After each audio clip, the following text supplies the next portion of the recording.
Class आज हम पढ़ेंगे equivalence of a matrix, row equivalence of a matrix भी पढ़ेंगे, कॉलम भी पढ़ेंगे और एक रिलेशन भी पढ़ेंगे। रिलेशन होना सेट हमने प्रूफ करना है कि वो इक्विवेलेंस है मैट्रिक्स के। उसमें हमने रिफ्लेक्सिव, ट्रांजिटिव और इन सबको प्रूफ करना होगा। उसके अलावा चंद और एग्जांपल्स होंगी, उनको भी हम सॉल्व करेंगे। ठीक है, अब सबसे पहले हम क्या करते हैं, इसकी डेफिनेशन को पढ़ लेते हैं, रीड कर लेते हैं और समझ लेते हैं। फिर उसके बाद एग्जांपल को सॉल्व करेंगे तो हमें इजीली समझ आ जाएगी। हमने कहा let A be a matrix of order m cross n। हमारे पास जो a है उसके मैट्रिक्स हमारे पास a मौजूद है, उसका ऑर्डर क्या है, m क्रॉस n है।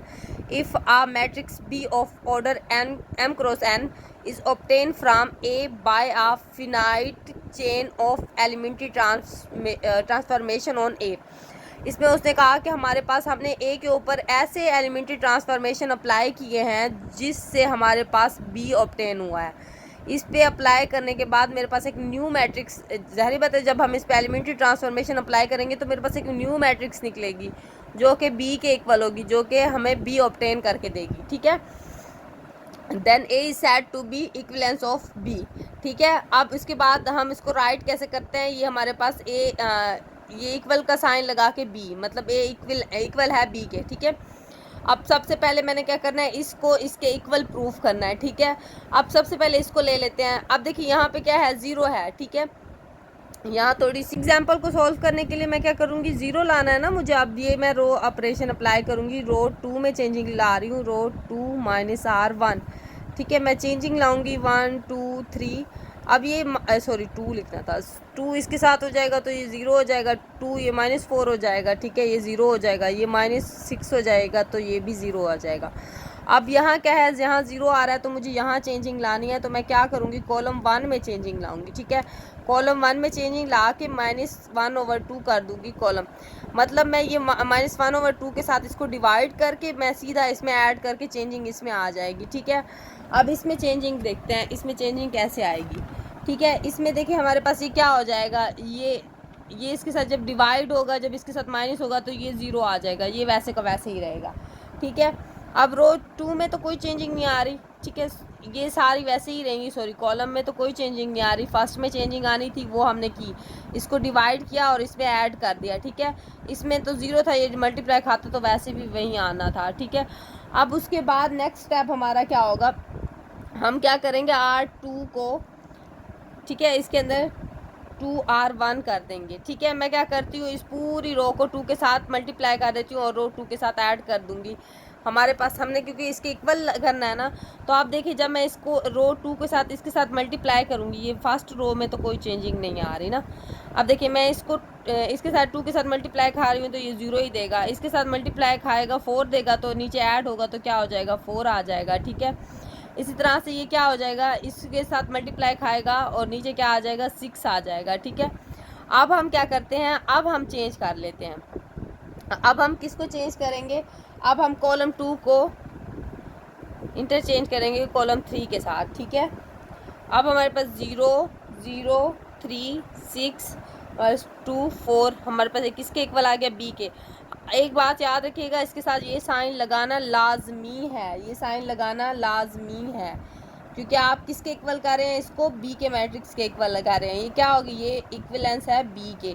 हमने यही चीज़ तो यहाँ बात की थी, हम किसके इक्वल कर रहे होते, बी के इक्वल कर रहे होते, तो ये हमारे पास प्रूव हो गया। अब इसको सेकंड उसमें करेंगे। अब रो इक्विवेलेंस देख लेते हैं और उसको कॉलम इक्विवेलेंस भी देखते हैं, और इसमें हमने थ्योरम भी देखना है। इस थ्योरम को द रिलेशन ऑफ, ये हमारे पास इक्विवेलेंस का साइन है, in the set of all m cross n matrix is an equivalence relation. हमारे पास रिलेशन होता है ट्रांजिटिव, रिफ्लेक्सिव, सिमेट्रिक, ट्रांजिटिव, ये 3 हमारे पास रिलेशन होते हैं और इसको मैंने प्रूव करके देना है कि वाकई इक्विवेलेंस हैं। ठीक है, let A be any m cross n matrix, then A can be obtain from A by itself by elementary transformation. हमारे पास I to I है, फॉर I बिलोंग कर रहा है 1 से m तक, ये इक्विवेलेंस है। अब ये कैसे हुआ, हमें पता है रिफ्लेक्सिव में क्या होता है, x और x होते हैं। ठीक है, हमने ये प्रूफ करना होता है ये इसके इक्वल है, तो ज़हरी बात है आप इस पे देखें कि इस पे जो भी ऑपरेशन वो इट सेल्फ ही आएगा ना, क्योंकि हमारे पास ये तो हमारे पास मैट्रिक्स है पड़ी, इसको चेंज करने की ज़रूरत नहीं है, बट हम ये लिखेंगे सही, क्योंकि हम कहेंगे ये हमने बाय एलिमेंट्री ट्रांसफॉर्मेशन के ज़रिए इसको चेंज किया। ये हमारे पास प्रूव हो जाएगा कि ए इक्विवेलेंस है ए के, ठीक है। अब इसमें हम क्या करते हैं, A equivalence B and B equivalence A के, ठीक है। अब इसमें हमने कहा let A B are two matrix M cross N matrix such that, हमने कहा कि एक मैट्रिक्स इस तरह की है, तो हमने कहा कि इस तरह से भी तो है, B can be obtain from A by a finite chain of elementary transformation on A, ठीक है। हम क्या कर सकते हैं, अगर हम ए को बी से ऑब्टेन कर सकते हैं तो बी को ए से भी तो ऑब्टेन कर सकते हैं। A can be also obtain from B by a finite of E transformation on B.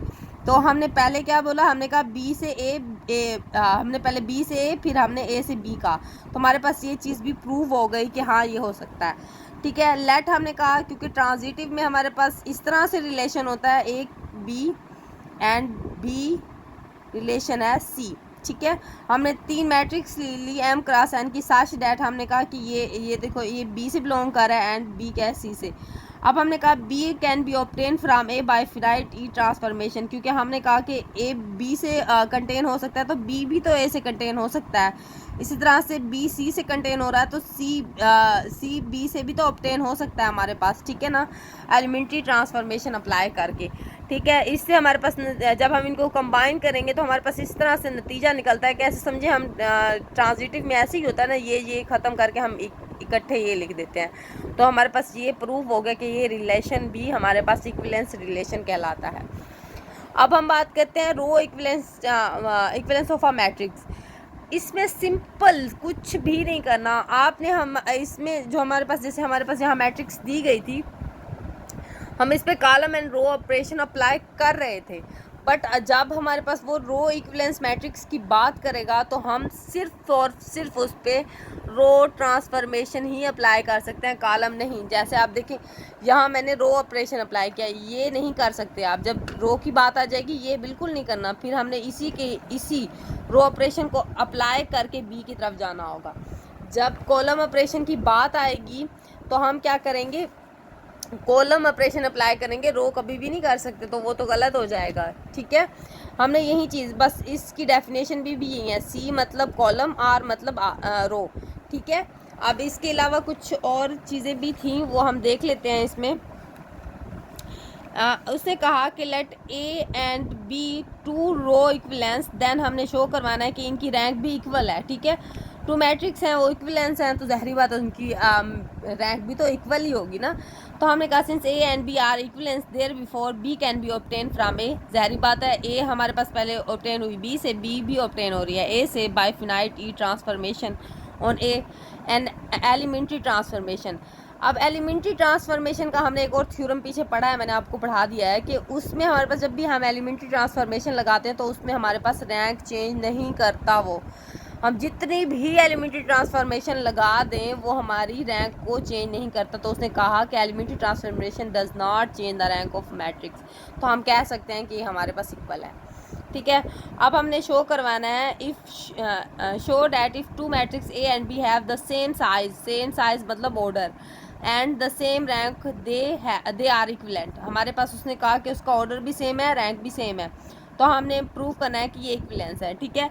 अब ज़ाहिरी बात है इसमें हमने उसे ये खुद ही बता दिया रैंक भी इक्वल है, तो हमने क्या प्रूव करना है कि हमारे पास सिमेट्रिक और ट्रांजिटिव प्रूव करना है। इसमें हमने कहा 2 मैट्रिक्स हमारे पास इक्वल हैं, उसका ऑर्डर एम क्रॉस एन है, तो उसका ऑर्डर भी इक्वल है, रैंक भी इक्वल है, तो ये हमारे पास क्या हुआ, ए है, ठीक है, ये बी है, बी इक्विवेलेंस है। अब क्या है, बी इक्विवेलेंस है, ठीक है, ए इक्विवेलेंस है। ये क्या है, सिमेट्रिक ही होता है ना, ये देखिए मैंने आपको पहले भी बताया, A equivalence B and B equivalence A, ठीक है, ये क्या होता है, सिमेट्रिक। तो हमने प्रूव कर दिया। फिर अब पहले हमने इस तरह से लिखा, अब हमने क्या पहले बी लिखा, फिर अब ए, फिर ए लिखा तो बी लिखा, इसी तरह से ये हमारे पास हम मतलब मैं तो ऐसे ही सोच लेती हूँ कि ये हमारे पास ख़त्म, तो ये और ये, तो हमने क्या ए बी ही इक्विवेलेंस करवाना था, तो हमें पता है कि हम ये 2 लिखेंगे तो हमारे पास ये ख़त्म हो गई, यहाँ सीधा हम यहाँ तक जा सकते हैं, ठीक है। फिर हमने लिख दिया कि हैंस हमारे पास ये भी प्रूव हो चुका कि हमारे पास ये है।